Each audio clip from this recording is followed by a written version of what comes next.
কেরানীগঞ্জের কলাতিয়া ২ নং ওয়ার্ডের রঞ্জিতপুরে ত্রয়োদশ জাতীয় সংসদ নির্বাচন কেন্দ্র করে ধানের শীষ প্রতীকের মনোনীত প্রার্থী আলহাজ আমানুল্লাহ আমানের পক্ষে অস্থায়ী নির্বাচনী প্রচারণা কার্যালয় উদ্বোধন ও সাবেক প্রধানমন্ত্রী বেগম খালেদা জিয়ার রুহের মাগফিরাত কামনা করে দোয়া করা হয়।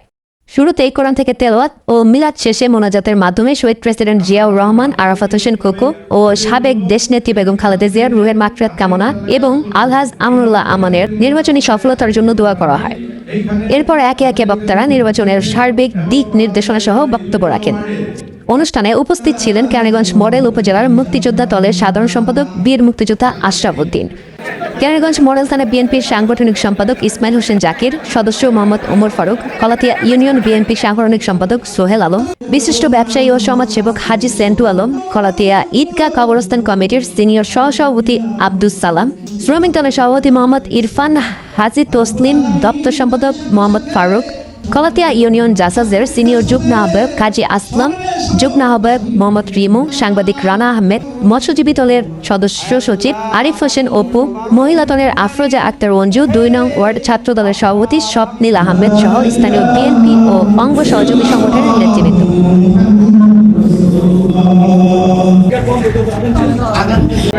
প্রিয় এলাকাবাসী, প্রিয় আমাদের সিনিয়র নেতৃবৃন্দ, কর্মীবৃন্দ, সবাইকে আমি আন্তরিক অভিনন্দন জানাই যে আজকে আপনারা এখানে এসে উপস্থিত হয়ে আমাদেরকে যে অনুপ্রেরণা করে দিয়েছেন, এই জন্য আমি আপনাকে আন্তরিক অভিনন্দন। আমাদের নির্দেশে এই ক্লাবটি করা হয়েছে। কেন্দ্রের কাছাকাছি একটা ক্লাব করতে বলা হয়েছে, জাহাঙ্গীর ভাই কেন্দ্র পরিচালনা করার জন্য এই ক্লাবটি আমরা এখানে শুরু করেছি আপনাদের মাধ্যমে। এটা আমার ভাইও সেদিন দেখে গেছে। আজকে ব্যারিস্টার সাহেব আমাদের সাথে এসে আমাদের সাথে কথা বলে গেছেন। তো আমরা চাইব,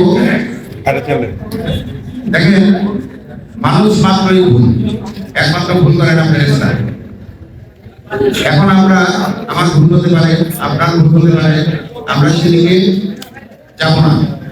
আমার সাথে আপনার সাথে পারিবারিক কোনো রেশারেশি থাকতে পারে, থাকতেই পারে, আমরা পরে আমরা এটা নির্মাণ করে নেব, আলোচনা করে। কিন্তু আগামী 12 তারিখ পর্যন্ত আমানুল্লাহ আমাদের জন্য, আমানুল্লাহ আমার সাহেবের জন্য আপনারা সবাই একত্রিত থাকবেন, যেন আমরা নিশানবাড়ি কেন্দ্র থেকে সর্বোচ্চ ভোট দিয়ে ওনাকে বিজয়ী করতে পারি। কি বলেন এলাকাবাসী? আমাদের আমাদের মাইক টাইক সম্পন্ন থাকবে, তাই আমি আর কথা বলবো না। আমি আপনাদেরকে, আপনারা কষ্ট করে আমাদের কাছে এসেছেন, এই জন্য আপনাদেরকে আবারও অভিনন্দন জানাই, আপনাদেরকে জন্য দোয়া করি। আমরা যেন আপনাদের নির্বাচন পর্যন্ত এবং সব সময় আপনারা যেন সুস্থ থাকেন, বিএনপির জন্য যাতে কাজ করতে পারেন, আমানুল্লাহ আমান সাহেবের জন্য কাজ করতে পারেন। সামনে আমানুল্লাহ আমান এমপি হয়ে আসলে আমরা ইনশাআল্লাহ এই কেরানীগঞ্জের চিত্রই পাল্টে যাবে ইনশাআল্লাহ। সবাইকে ধন্যবাদ জানিয়ে আসসালামু আলাইকুম ওয়া রাহমাতুল্লাহি ওয়া বারাকাতুহু। আসসালামু আলাইকুম সম্মানিত দর্শকবৃন্দ, এখানে যারা উপস্থিত হয়েছে, আমি সম্মানিত দর্শকদেরকে বলছি, আমার একটু আসতে লেট হয়ে গেছে, এর জন্য আমি আপনাদের কাছে বিনীতভাবে ক্ষমা প্রার্থী। যাই হোক, সুন্দর একটা সভা সুন্দরভাবে পরিচালিত করছে যারা, তাদেরকে আমি সর্বপ্রথম ধন্যবাদ জানাচ্ছি। আমার এখানে তেমন কিছু বলার নাই। আমি একজন আগাগোড়া 1977 সন থেকে এ পর্যন্ত আমি একজন আগাগোড়া বিএনপির কর্মী। 91 যখন আমন ভাই আসলো, আমিও তখনও আমন ভাইয়ের সাথেই ছিলাম। এখন পর্যন্ত আছে বৃদ্ধ বয়সে, 73 বছর আমার বয়স। এই বয়সেও আমি এখনো আমন ভাইয়ের জন্য কাজ করে যাচ্ছি বিভিন্নভাবে। 15 অক্টোবর থেকে এ পর্যন্ত আমি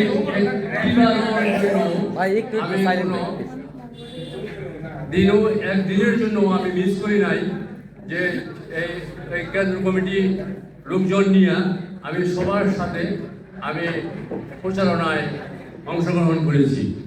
এ পর্যন্ত আমি ঘন্টার জানি নাই আমার লাইফ থেকে আমার বাড়ি অন্য সব কাজকর্ম রেখে আমি নিয়মিতভাবে চেষ্টা করছি, কতটুকু পারছি আমি জানি না, আমার বাড়িতে কাজ করেছি। কাজেই আমার মনে কোনো আক্ষেপ নেই, কোনো দুঃখ নেই, আমি যা পারি তাই করতেছি। আমার সাথে আরো অনেক জন আছে, তারা সহযোগিতা আমাকে করতেছে, আমি সকলকে ধন্যবাদ জানাই। আপনারা যারা এখানে উপস্থিত হয়েছেন, আপনারা সবাই আমার ভাইয়ের কর্মী, আমার ভাইয়ের শুভাকাঙ্ক্ষী, আমার এখানে শ্রদ্ধেয় এবং সম্মানিত। বয়সে আমার ছোট, কিন্তু আমি যাদের সম্মান করি, মিস্টার সেলু ভাই, জাকির হোসেন, আমি এদেরকে সম্মান করি। আরো যারা আছে এখানে আশেপাশে বসা আছে, আমি সকলের নাম বললে দীর্ঘায়িত হয়ে যাবে বক্তৃতাটা, এই জন্য আমি বললাম না। ছোটদেরও সম্মান করা যায়, এতে কোনো সমস্যা নেই। তাই আমি আপনাদের বলবো, আগামীতে 12 তারিখে আমার মায়ের জন্য সবাই মিলে কাঁধে কাঁধ মিলিয়ে এর সঙ্গে আমরা কাজ করব এবং আমার ভাইকে বিপুল ভোটে বিজয়ী করে আমার ভাইকে আমরা সম্মানিত করব। এই বলে আমি আমার বক্তব্য শেষ করছি। বাংলাদেশ জিন্দাবাদ, তারেক রহমান জিন্দাবাদ, খালেদা জিয়া অমর হোক, জিয়া অমর হোক। সবাইকে ধন্যবাদ।